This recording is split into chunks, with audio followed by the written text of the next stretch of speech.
When a sports story reaches the Oval Office, you know it has crossed into something bigger than the sport itself. 2 days after Kyle Busch died, the President of the United States stopped to acknowledge him by name from the official White House account, calling him a legend, a winner, and a man whose family he knew personally. This is a no-hovori to the NASCAR story. This is an American story. President Donald Trump posted a tribute to Kyle Busch through the official White House social media account, making it one of the most high-profile acknowledgments since Busch's death was confirmed Thursday evening. Trump called Busch legendary, referenced his 2 Cup Series championships, and pointed to his all-time wins record across NASCAR's 3 national series. He also noted that Busch had picked up a victory just the weekend before his death, a detail that makes the timeline even harder to absorb. Trump specifically mentioned Busch's wife Samantha by name, noting that she had visited the White House as recently as last October in connection with IVF advocacy. He extended condolences directly to her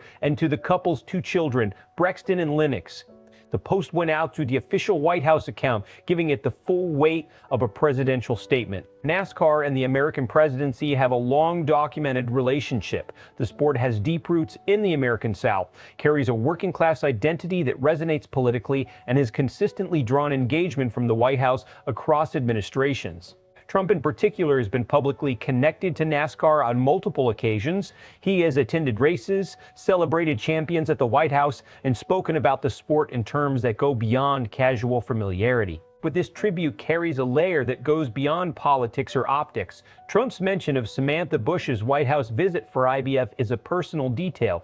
It signals that this was not a press office form letter. Someone in that building knew this family, and that changes the texture of the statement entirely. This was not a president acknowledging a famous athlete. This was a man acknowledging someone his circle had met, hosted, and connected with on a human level. The timing also matters. Trump's post arrives as NASCAR is in the middle of its tribute weekend at Charlotte. The truck race was rained out Friday night. The O'Reilly Series and Coca-Cola 600 are still ahead, and the sport is still in the raw early stages of grief. A presidential statement of this visibility adds a national spotlight to what was already the biggest story in motorsports. It also places Kyle Busch in a cultural context that extends far beyond the garage. When the White House weighs in, the casual sports fan who may have only vaguely known the name Kyle Busch is now paying attention. Let's be direct about what this moment means strategically for NASCAR as an institution. Presidential acknowledgement is visibility, and right now, NASCAR needs the broader American public to understand the magnitude of what the sport just lost. Busch was the all-time wins leader. He won 234 races across 3 series. He was the measuring stick by which every other driver in this sport's modern era was judged. But outside of the hardcore racing community, that legacy needed amplification.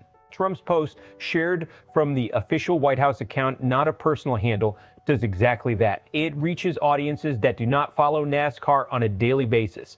It frames Busch not just as a racing champion, but as an American figure worthy of presidential attention that has lasting value for the sport's visibility at a moment when it is trying to process a profound loss. There is also a human element that the IVF detail introduces. Samantha Busch has been publicly vocal about her fertility journey for years. She and Kyle were open about the challenges they faced before having their children. The fact that she was at the White House as recently as October, and that the president specifically referenced that connection, adds a dimension to this tribute that has nothing to do with racing. It reminds everyone that behind the 234 wins was a family navigating the same deeply personal struggles that millions of American families understand. That is the detail that will stay with people. For Richard Childress Racing, for Rowdy Nation, and for the Busch family specifically, this level of national recognition matters. It validates what the racing community already knew, that Kyle Busch was not just a great driver, but a figure whose impact extended beyond any single sport or fan base. The response to Trump's post was immediate and predictably split, but not in the way you might expect. Even in a politically charged media environment, the vast majority of NASCAR fans across the spectrum responded to the substance of the tribute rather than its source. Rowdy Nation appreciated the acknowledgement. Several fans pointed specifically to the mention of Samantha and the IVF connection as evidence that this was a genuine informed tribute rather than a boilerplate condolence. Motorsports media picked up the post quickly, noting that the White House amplification would likely bring Busch's story to audiences well outside the traditional NASCAR bubble. From a pure reach standpoint, a presidential statement through an official government account is the kind of visibility that no press release or social media campaign could replicate. There were critics, as there always are when politics and sports intersect. But in the context of a 41-year-old husband and father dying unexpectedly in the middle of a race season, most of the noise was set aside in favor of something quieter and more human. Two directions this takes the larger conversation. Best case, the presidential tribute, combined with the outpouring from fellow drivers and the emotional weight of Charlotte's tribute weekend, pushes Kyle Busch's story into mainstream American consciousness in a lasting way. His Hall of Fame case becomes a national conversation rather than an internal NASCAR debate. Samantha Busch becomes a prominent advocate in spaces that matter to her family, including IVF awareness, and Kyle's legacy grows beyond the sport he dominated. The number feel 8-car and Kyle Busch Motorsports carry that legacy forward with purpose. Worst case, the political dimension of a White House statement becomes a distraction that pulls focus away from the tribute itself. The story gets filtered through a partisan lens rather than a human one. The genuine grief inside the NASCAR community gets crowded out by outside noise, and a moment that deserved to be about a man and his sport becomes about something else entirely. The sport's ability to keep the focus where it belongs. On Kyle, on his family, on Charlotte this weekend will determine which of those paths this takes.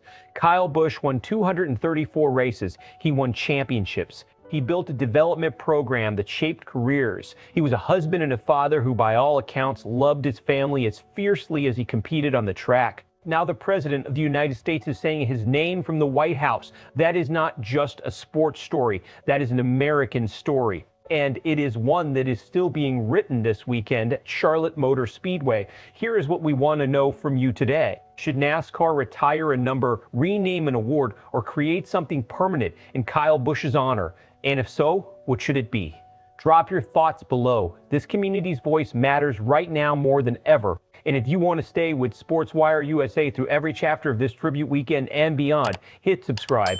We are not going anywhere.